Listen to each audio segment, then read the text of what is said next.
로마서 9장 19절부터 29절까지의 말씀입니다. 로마서 9장 19절부터 29절, 제가 먼저 19절 읽겠습니다. 그러면 그대는 내게 이렇게 말할 것입니다. 그렇다면 어찌하여 하나님께서는 사람을 책망하시는가? 누가 하나님의 뜻을 거역할 수 있다는 말인가? 오 사람아, 그대가 무엇이기에 하나님께 감히 말대답을 합니까? 만들어진 것이 만드신 분에게 어찌하여 나를 이렇게 만들었습니까? 하고 말할 수 있습니까? 토기장이에게 흙 한 덩이를 둘로 나누어서 하나는 귀한 데 쓸 그릇을 만들고 하나는 천한 데 쓸 그릇을 만들 권리가 없겠습니까? 하나님께서 하신 일도 마찬가지입니다. 하나님께서 진노하심을 보이시고 권능을 알리시기 원하시면서도 멸망받게 되어 있는 진노의 대상들에게 대하여 꾸준히 참으시면서 너그럽게 대해 주시고 영광을 받도록 예배하신 자비의 대상들에 대하여 자기의 풍성하신 영광을 알리고자 하셨더라도 어떻다는 말입니까? 하나님께서는 우리를 부르시되 유대 사람 가운데서만이 아니라 이방 사람 가운데서도 부르셨습니다. 그것은 하나님이 호사의 글 속에서 하신 말씀과 같습니다. 나는 내 백성이 아닌 사람을 내 백성이라고 하겠다. 내가 사랑하지 않던 백성을 사랑하는 백성이라고 하겠다. 너희는 내 백성이 아니다 하고 말씀하신 그곳에서 그들은 살아계신 하나님의 자녀라고 일컬음을 받을 것이다. 그리고 또 이사야는 이스라엘을 두고 이렇게 외쳤습니다. 이스라엘 자손의 수가 바다의 모래와 같이 많을지라도 남은 사람만이 구원을 얻을 것이다. 주님께서 그 말씀하신 것을 온전히 그리고 조속히 온 땅에서 이루실 것이다. 함께 읽겠습니다. 그것은 또한 이사야가 미리 말한 바 만군의 주님께서 우리에게 씨를 남겨주지 않으셨더라면 우리는 소돔과 같이 되고 고모라와 같이 되었을 것이다 한 것과 같습니다. 아멘. 로마서 22번째 시간입니다. 오늘 말씀 제목은 창조주 하나님의 권리입니다. 우리는 국민으로서 국가에 대하여 권리와 의무를 가집니다. 여러분 학교 다니실 때 다 배우셨을 거예요. 국민의 4대 의무가 뭐죠? 국방의 의무. 네, 남자들 국방의 의무가 있죠. 저도 국방의 의무를 다했습니다.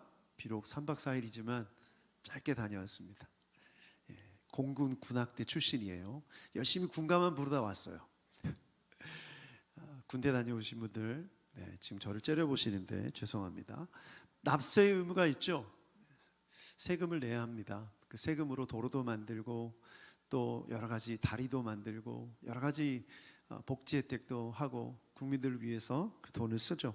교육의 의무가 있습니다. 의무 교육이라는 제도가 우리나라에 있죠. 반드시 국민은 교육을 받아야 될 의무가 있어요. 그리고 네 번째가 근로의 의무죠. 근로의 의무를 오해하지 마십시오. 일하지 않으면 안 된다 뭐 이게 아니라 국가가 요구하는 일에 근로해야만 하는 의무가 있어요. 이게 지금 지금 이 시대에는 잘 와닿지 않을 텐데 전쟁 중이라든가 국가를 재건해야 되는데 사람이 필요할 때는 나가서 일을 해야 하는 거죠. 합당한 노동력에 대한 그 근로 노임을 임금을 주지 않더라도 국가가 요구하면 해야 되는 의무가 있습니다. 국민이라면. 근로의 의무가 그런 의미가 있어요. 그렇다면 이제 권리는 뭐죠? 5대의 권리가 있죠. 평등권, 자유권, 참정권, 청구권, 사회권. 자세한 얘기를 나누려고 하는 게 아니라 이 5대 권리가 있어요. 정치 참여하는, 투표를 하는, 평등하게 대우를 받을 수 있는, 자유를 누릴 수 있는 이런 권리들이 있습니다. 중요한 것은 이 의무와 권리는 같이 간다는 거죠. 권리만 주장하고 의무를 다하지 않으면 안 되고 의무만 있고 권리를 누릴 수 없다면 그 또한 안 되는 것이죠. 자, 그렇다면 성도의 의무와 권리는 무엇일까요?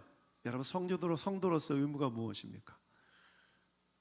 딱 떠오르는 거 없으세요? 납세의 의무, 헌금의 의무죠. 성도라면 헌금은 의무입니다. 의무예요. 또 뭐가 있을까요? 교육의 의무. 여러분 성경 공부, 말씀을 통해서 성도로서 신앙 훈련 받는 건 의무입니다. 의무. 반드시. 나 이제 예수님 믿었으니까 끝이야 이게 아니라 내가 반드시 배워야 되는 의무가 있어요. 근로의 의무가 있죠. 여러분 봉사, 식사봉사, 청소봉사 다 의무입니다. 성도로서 해야 될 의무예요. 국방의 의무도 있죠. 영적 전쟁의 군사인 줄 믿습니다. 여러분, 우리는 영적 전쟁을 해야 돼요. 이게 우리가 성도로서 가져야 될 의무죠. 그럼 권리는 뭘까요? 예배, 우리의 권리죠. 하나님을 찬양하고 하나님을 누리고 섬기는 것 우리의 권리예요. 또 기도, 우리의 특권인 줄 믿습니다. 예수님을 믿는 자들에게 주신 하나님의 특권이죠. 또 성경 말씀, 하나님의 진리의 말씀을 들을 수 있는 것 우리의 권리죠. 아무 이유 없이 누군가가 당신은 설교 드릴 권리가 없어요, 설교 못 듣습니다 하면 그 권리를 침해하는 거죠. 좋아요? 혹시? 설교가 따분하고 힘들고 어려운 거라면 좋아할 수도 있겠네요. 그러나 말씀을 듣는 건 어쨌든 권리입니다. 제가 이 의무와 권리를 말씀드린 이유가 뭐냐면, 그렇다면 하나님의 권리와 의무는 뭘까요? 하나님의 의무 한번 떠올려 보죠. 아니, 내가 헌금했으니까, 내가 의무를 다했으니까 하나님은 어떻게 해주셔야 돼요? 필요한 모든 것들을 채워주셔야 되는 줄 믿습니다. 하나님의 의무예요. 하나님이 선택하셨으니까 하나님이 책임지셔야 되는 줄 믿습니다. 그 하나님의 의무죠. 그렇죠? 그래서 내가 기도하는 거 다 응답해 주셔야 되고, 내가 바라는 거 원하는 거 다 주셔야 되고, 우리 가정 돌봐주셔야 되고, 어려움 없게 해주셔야 되고, 다 어떻게 보면 하나님의 다 의무고 책임인 거예요. 그런데 하나님의 권리는 뭘까요? 그렇다면 하나님의 권리, 하나님만이 가지고 있는 권리가 뭘까요?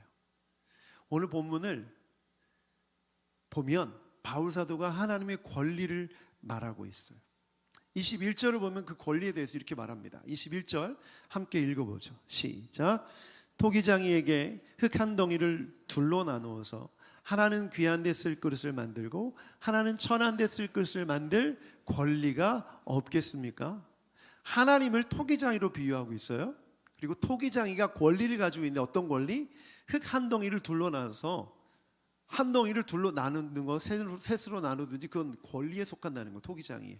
그리고 그릇의 모양, 그릇의 크기, 용도 다 누가 정한다는 거예요? 토기장이가 정한다는 거죠. 그러면 이 모든 것들은 다 뭐다? 하나님의 권리. 그런데 하나님이 어떤 분이시다? 창조주 하나님이시다. 흙으로 사람을 빚으셔서 그 코에 생기를 불어넣어서 인간을 창조하셨죠. 온 천지 만물을 하나님의 말씀으로 창조하셨어요. 토기장이란 뜻은 하나님이 창조하셨고, 이 세상에 존재하는 모든 것들은 피조물이라는 뜻이에요. 그렇다면 창조주 하나님으로부터, 하나님이기 때문에 무엇이 있다는 거죠? 창조주 하나님께 뭐가 있다? 권리가 있다. 권리. 우리가 하나님의 의무를 떠올리면서 신앙생활을 하는데, 하나님의 권리에 대해서는 너무나 등한시하고 무지해요. 하나님의 권리가 있죠. 바로 토기장이로서의 권리. 하나님이 우리를 선택하셨고 우리를 인도하시고 이끌어 가시는데, 창조주 하나님이 가진 권리가 있다라는 거예요. 그래서 바울사도는 가장 훌륭한 비유인 토기장이를 비유로 하고 있습니다. 인간은 흙으로 만들어진 존재고, 하나님이 창조하셨고 하나님이 인도하시고 이끌어 가시기 때문이죠. 그래서 여러분, 이 비유 속에는 두 가지를 다 말해주고 있어요. 하나님이 어떤 분이신지를 말해주고 있고, 동시에 인간이 어떤 존재를 말해주는 거죠. 하나님은 누구시다? 창조주 하나님이시다. 인간은 누구다? 피조물이다. 하나님이 만든 피조물이다. 그래서 20절에 이렇게 말합니다. 피조물로서 우리는 어떻게 해야 되는가? 20절을 한번 읽어보자. 시작. 오 사람아, 그대가 무엇이기에 하나님께 감히 말대답을 합니까? 만들어진 것이 만드신 분에게 어찌하여 나를 이렇게 만들었습니까? 하고 말할 수 있습니까? 여러분 어떻습니까? 공감이 좀 되십니까? 감히 누구 앞이라고 말대답을 합니까? 만들어진 것은 인간을 뜻하죠. 그리고 만드신 분은 하나님이에요. 어찌하여 나를 이렇게 만들었습니까? 라고 말할 수 있다 없다? 말할 수 없다. 만들어진 사람을 만든 사람에게 왜 나를 이렇게 만들었냐라고 말할 수 없다. 예전에 제 아들이 레고를 좋아했던 적이 있었어요. 그래서 항상 그 마트에 가면 레고를 사느라고 그거 살 수 있다 없다 이거 실갱이 하느라고 정말 오랜 시간을 보냈는데 어찌어찌 하다 보니까 레고가 정말 많아졌어요. 그래서 레고 통을 만들어서 다 섞어놓고 얘가 어느 때부터 정말 형체를 알 수 없는 이 괴상한 것들을 만들기 시작하더라고요. 설명서에 없는 매뉴얼에 없는 것들을 만들어내기 시작하는 거예요. 이것도 저기다 붙이고 바퀴 달린 비행기를 만들고 자기가 상상하고 생각하는 것들을 만들기 시작하는 거죠. 그런데 레고 회사가 매뉴얼대로 만들었지 않았다고 해서 혹은 레고가 왜 나를 이렇게 만들었냐고 해서 제 아들에게 항의하거나 불만을 표시할 수 있습니까? 그럴 수 없죠. 만든 사람이 만들고 싶은 것을 그 목적에 맞게 만든 거예요. 자기가 원하는 것을 선택해서.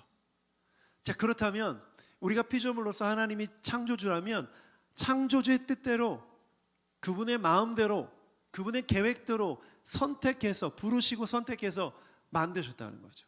자, 그렇다면 우리가 그분께 말대답할 수 없다는 거예요. 그분께 따져 물을 수 없다라는 거죠. 인생을 살면서 수많은 질문들이 생길 때 있죠. 왜 나는 이런 외모로 태어났을까? 왜 나는 남자로 여자로 태어났나? 왜 나는 이렇게 태어났고? 왜 나는 이런 것들을 하고 있고? 왜 나는 이럴 수밖에 없고? 내가 선택한 것이 아닌 것 같은데 어쩔 수 없이 당하는 환경과 그런 상황 속에서 우리는 하나님께 따져 물을 수 있다라는 거죠. 그게 우리의 모습이에요. 하나님 왜 이렇습니까? 왜 나는 이렇게 가난한 가정에서 태어났습니까? 공부를 아무리 열심히 해도 성적이 안 오를 때 왜 나는 이렇게 뇌가 아니라 IQ가 안 좋습니까? 이런 생각. 아무리 노력해도 안 되는 건 어떡해요? 바울의 대답은 이것인 거죠. 그것은 어디에 속한 것이다? 창조주 하나님의 권리에 속한 것이다.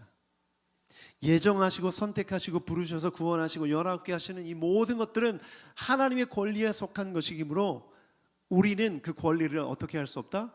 침해할 수 없다. 여러분이 가지고 있는 성도로서의 권리 침해받으면 어떻게 합니까? 저한테 이르셔야죠. 누가 내 자유를, 성도로서 가지고 있는 자유를 침해합니다. 내가 기도하려고 하는데 기도 못하게 하고 있어요. 그러면 저한테 얘기해야죠. 이건 성도의 권리이기 때문에 그렇게 하시면 안 됩니다 라고 하는 거죠. 국가도 마찬가지지 않습니까? 누가 나의 자유를 침해하면 어떻게 해야 돼요? 법원에 가서 고소해야죠. 그게 뭐예요? 그게 뭐예요? 아까 나눴던 권리 중에 갑자기 생각이 안 나는데 5가지 권리 중에 어려운 단어에서 생각이 안 나요. 청구권을 사용해서 재판을 신청해야죠. 고소해야죠. 지금 제가 드리는 말씀은 하나님께서 우리를 창조하신 그 창조 질서 안에서 하나님이 선택한 하나님의 권리에 대해서 우리가 그 권리를 침범하는 생각, 침범하는 말을 하고 있다는 거예요. 그래서 하나님 권리에 대해서 바울 사도는 이렇게 말합니다. 22절과 23절에 이렇게 말하고 있어요. 함께 읽어보죠. 시작. 하나님께서 하신 일도 마찬가지입니다. 하나님께서 진노하심을 보이시고 권능을 알리시기를 원하시면서도 멸망받게 되어 있는 진노의 대상들에 대하여 꾸준히 참으시면서 너그럽게 대해 주시고 23절 영광을 받도록 예비하신 자들의 대상에 대하여 자기의 풍성하신 영광을 알리시려고 하셨더라도 어떻다는 말입니까? 어떻다는 말입니까? 여러분 22절과 23절을 이해하기 위해서 유대인들이 했던 생각, 유대인들이 했던 말들을 생각해 볼 필요가 있어요. 유대인들은 뭐가 힘들었죠? 첫 번째, 이방인이 구원받는 걸 참을 수가 없었어요. 왜죠? 아니 선택된 민족인 우리만 구원받는 거지 이방인들은 다 하나님 믿지 않았고 또 과거에도 죄를 지었기 때문에 그가 어떤 지금 상황을 살더라도 그들은 심판받아야 돼. 그 생각이 있었던 거고, 두 번째는 뭐죠? 이스라엘 백성들이 구원받지 못하는 것 또한 받아들일 수가 없었어요. 아니 아브라함의 자손이면 다 구원받아야지, 유대인이면 다 구원받아야지, 예수님 안 믿는다고 해서 구원을 못 받아? 이건 말도 안 되는 일이야 라고 생각하는 것이죠. 그런데 이 2가지 생각은 바울 사도의 논리에 의하면 하나님의 권리를 침해하는 것이다. 이해되세요? 하나님의 권리를 침해하는 생각이다. 그래서 두 가지 예를 드는 거예요. 하나는 호세아의 예를 드는 거죠. 호세아 말씀을 인용하면서 이렇게 말합니다. 호세아 말씀을 인용한 것이 25절, 26절인데 한 번 더 읽어보죠. 25절, 26절 시작. 그것은 하나님이 호세아의 글 속에서 하신 말씀과 같습니다. 나는 내 백성이 아닌 사람을 내 백성이라고 하겠다. 내가 사랑하지 않던 백성을 사랑하는 백성이라고 하겠다. 26절. 너희는 내 백성이 아니다라고 하신 말씀, 그곳에서 그들은 살아계신 하나님의 자녀라고 일컬음을 받을 것이다. 무슨 뜻이냐면 내 백성이 아니라고 한 사람들을 내 백성이라고 하겠다. 이건 누구의 주권이에요? 창조주 하나님의 주권이라는 거죠. 그래서 호세아서 2장 23절을 보면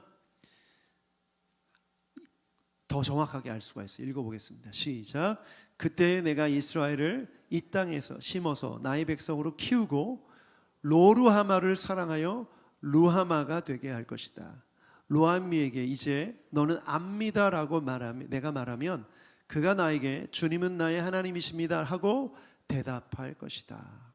어려운 말이 나오는데 암미라고 나오는데 암미는 내 백성이란 뜻이에요. 로는 부정어예요. not, no라는 뜻이에요. 영어의 no, not. 그러면 내 백성이 아니다. 로암미. 내 백성이 아니던 사람을 이제 내가 어떻게 한다? 암미, 내 백성이라고 부르겠다. 이방인들이 내 백성이 아니었는데 이제 내 백성으로 삼겠다는 뜻이에요.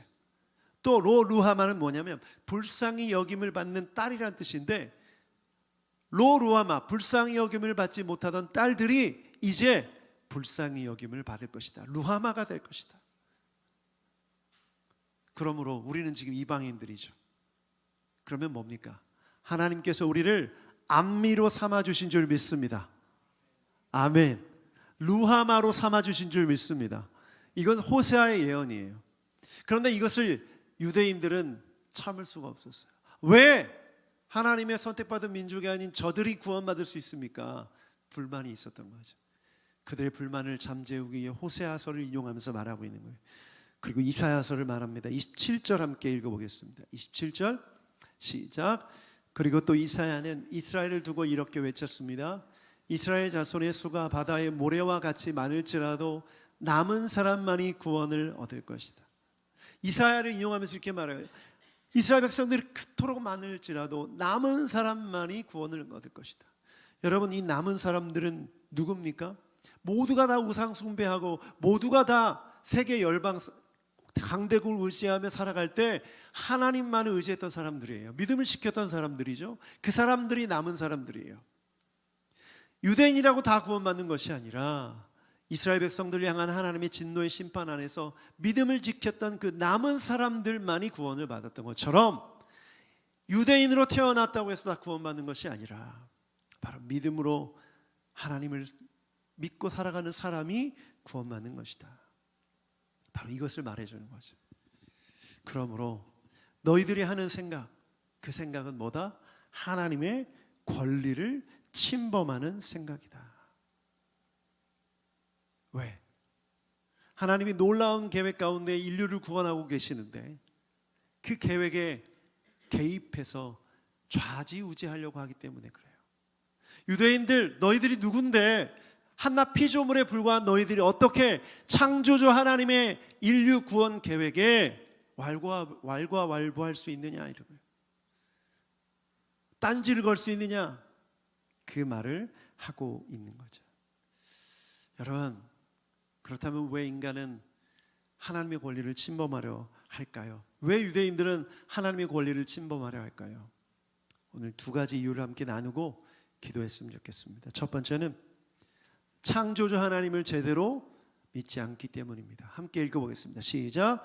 창조주 하나님을 제대로 믿지 않기 때문입니다. 창조주 하나님을 믿긴 믿어요. 그러나 제대로 믿지 않는다는 거예요. 여러분, 믿는다는 말의 정의는 뭐죠?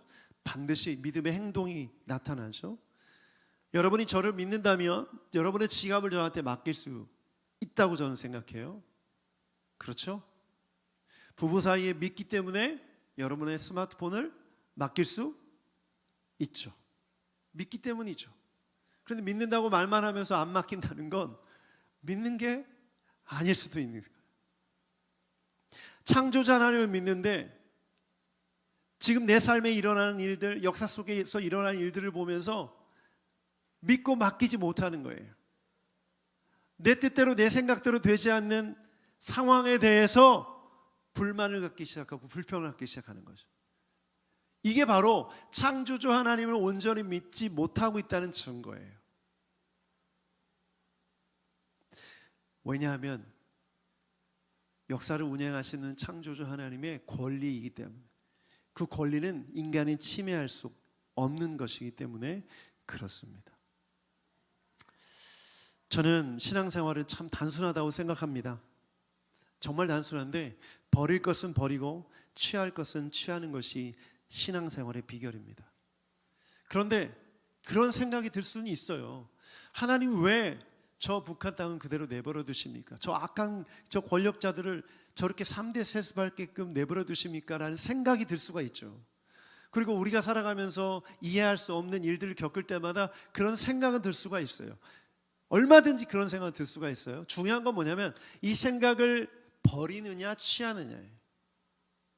하나님의 권리에 침범하는 생각이라면 뭐 해야 되죠? 버려야죠. 그런데 이 버리지 않고 이것을 계속 키우고 계속 살을 붙이고 계속 묵상하고 계속 붙들어서 그걸 다른 사람에게도 말하고 또 자신의 영적인 상황에 신앙에 영향을 주게 만드는 것이에요. 마치 집안에 쓰레기가 있으면, 음식물 쓰레기가 있으면 오래 썩어서 그 집안을 진동하듯이 잘못될 버려야 될 생각이, 쓰레기가 내 안에 있는데 그걸 버리지 못하고 계속 갖고 있게 되면 내 모든 영적인 생활에 영향을 준다는 거죠. 그게 바로 하나님의 창조주 하나님의 권리를 침해하는 생각이 그거라는 거예요.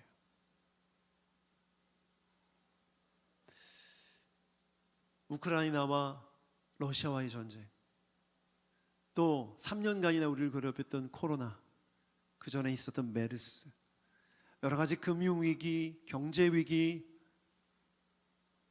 집값 폭락, 여러 다양한 일들, 우리가 살아가고 있는 이 인생 속에서 겪고 있는 이 모든 일들 속에서 우리가 얼마든지 우리 속에 그런 질문이 생길 수 있어요.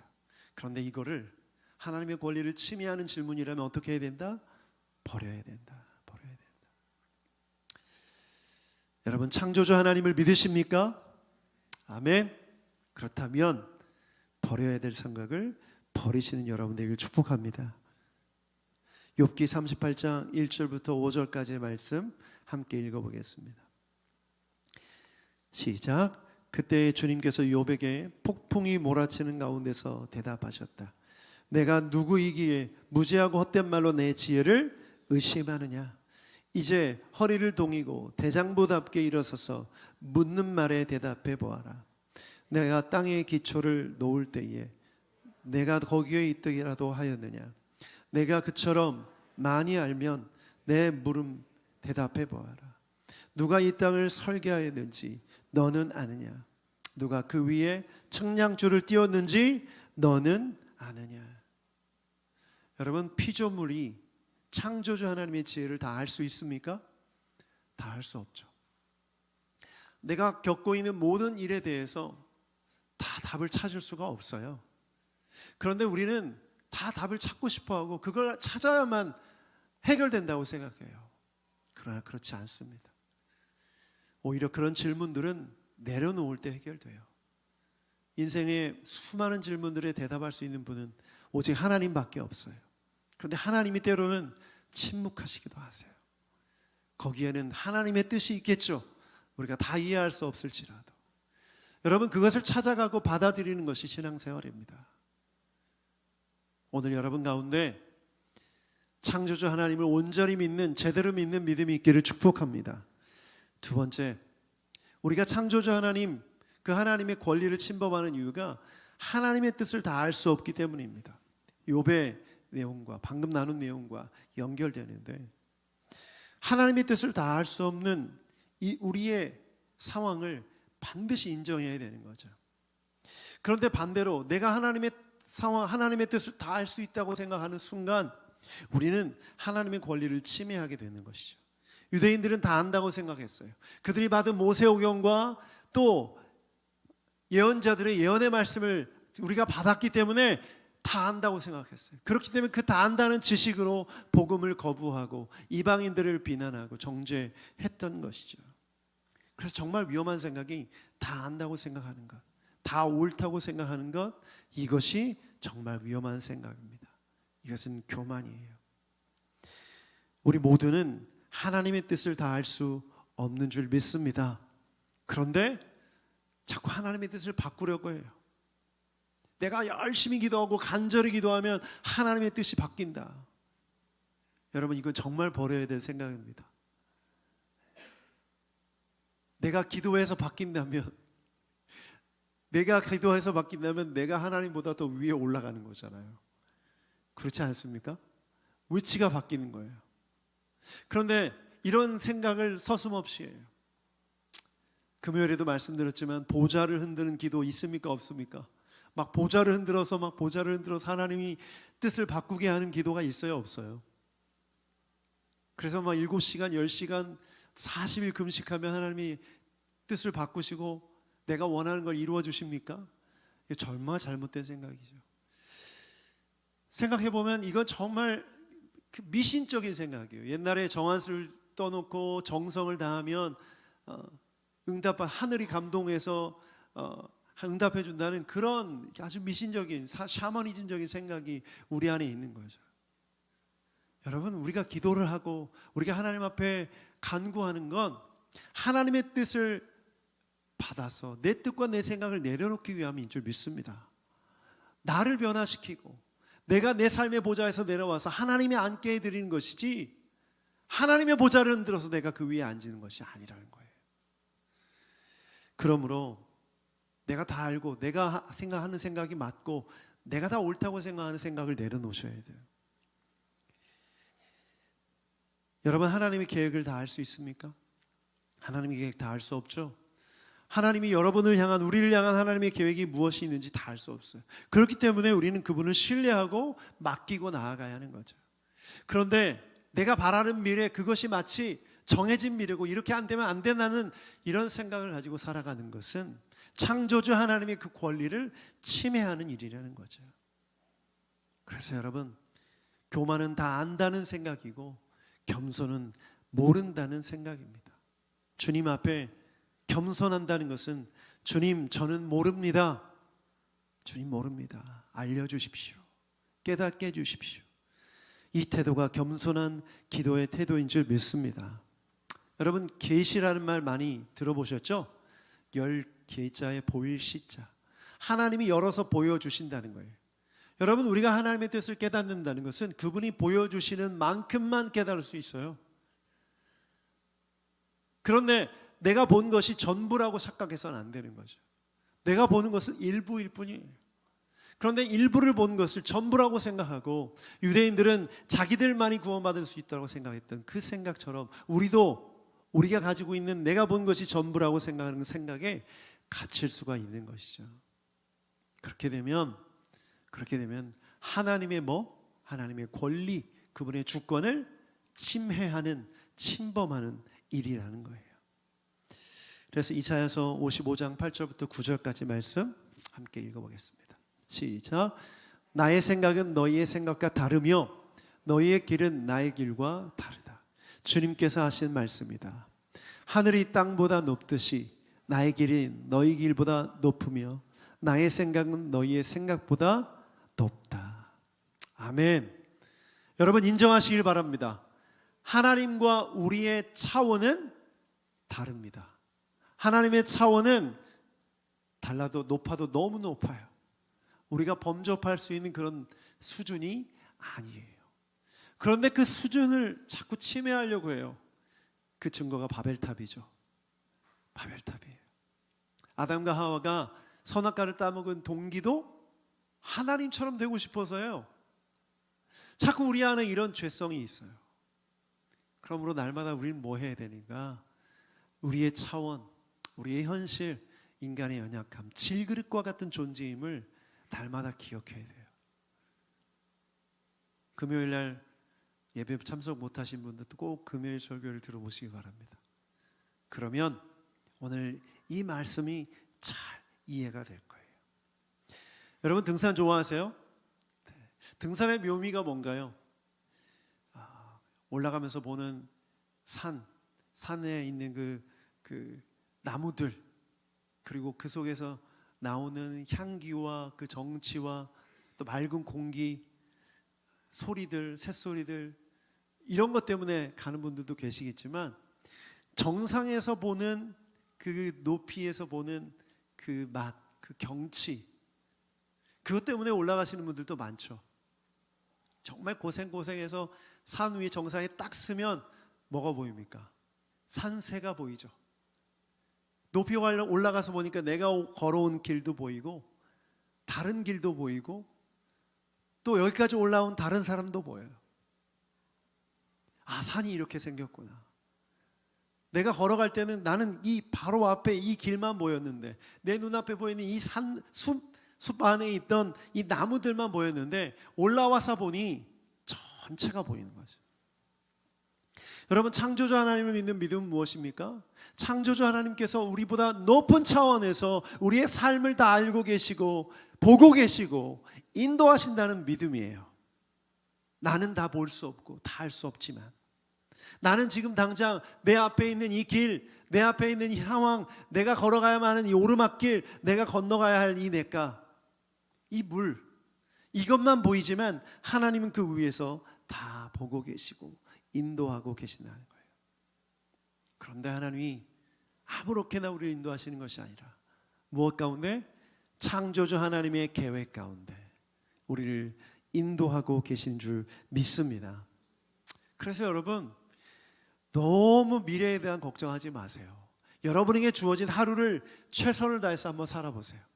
내가 오늘 하루하루 내게 주어진 마치 그 한 계단을 오르는 그런 심정으로 그것을 올라갈 때 결국은 마지막 때에 하나님이 나를 인도하시는 계획하심과 붙드심과 인도하심을 만나게 될 줄 믿습니다. 아멘. 저는 목회자로서 그런 생각을 가끔 해요. 목사답게 성도님들에 대해서 김 집사님, 장로님, 미래는 이렇습니다. 이렇게 하셔야 됩니다. 그거 지금 하시면 안 됩니다. 40일 금식하셔야 되고, 또 이런 식의 정말 미래를 마치 훤히 내다보듯이 말할 수 있는 그런 지도자면 어떨까? 거기가 아닙니다. 여기입니다. 우리 교회는 이렇게 해야 됩니다.